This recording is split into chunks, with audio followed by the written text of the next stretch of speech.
c'est à la fois facile et compliqué. C'est facile parce que faut savoir que l'électeur qui arrive dans l'isoloir, il est face à un bulletin de vote sur lequel figurent toutes les listes qui se présentent dans sa commune.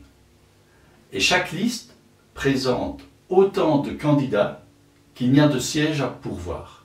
S'il y a 13 conseillers, s'il y a 24 conseillers, eh bien il y a 13 noms ou il y a 24 noms sur chaque liste. En théorie, parce qu'il peut y avoir des listes incomplètes. Parlons de la théorie. Alors l'électeur, il ne peut voter que pour une seule liste. Donc aujourd'hui, sur une seule liste. Et là, l'électeur, il peut voter pour autant de candidats qu'il veut, sur la même liste. À partir de là, bien, le processus est le suivant. Les listes vont obtenir un nombre de sièges proportionnellement au nombre de votes qu'elles ont obtenus. C'est-à-dire que plus une liste a de votes, plus elle a de sièges. Et le total des sièges correspond à nouveau au total des conseillers. S'il y a 13 sièges à pourvoir et qu'il y a 2 listes, eh bien, le total des sièges obtenus par les 2 listes devra faire 13. Jusque-là, c'est très simple. Ensuite, alors, on va voir qui dirige la commune. Alors, j'ai oublié de vous dire qui va être élu.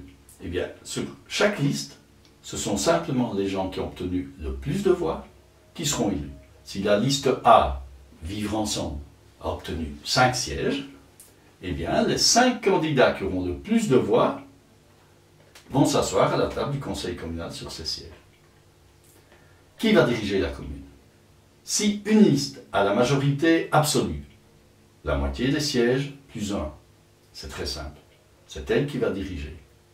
S'il n'y a pas de majorité absolue, eh bien, il faudra additionner des listes pour obtenir la moitié des sièges plus 1.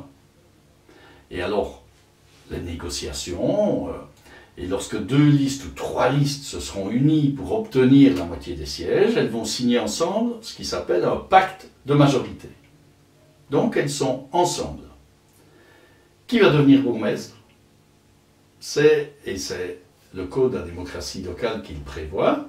Ce n'était pas comme ça avant. Avant, ils choisissaient le bourgmestre qu'ils voulaient. Aujourd'hui, pour respecter la volonté de l'électeur, justement, c'est celui qui a obtenu le plus de voix qui est obligatoirement bourgmestre.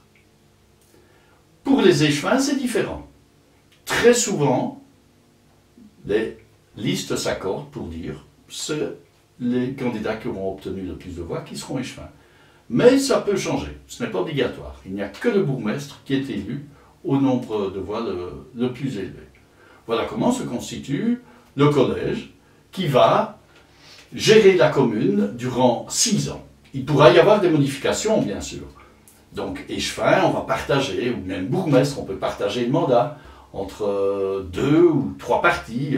Une mandature dure 6 ans, donc un bourgmestre pourrait être pendant 3 ans bourgmestre et puis céder sa place à quelqu'un de l'autre liste, par exemple, qui fait le pacte de majorité avec lui.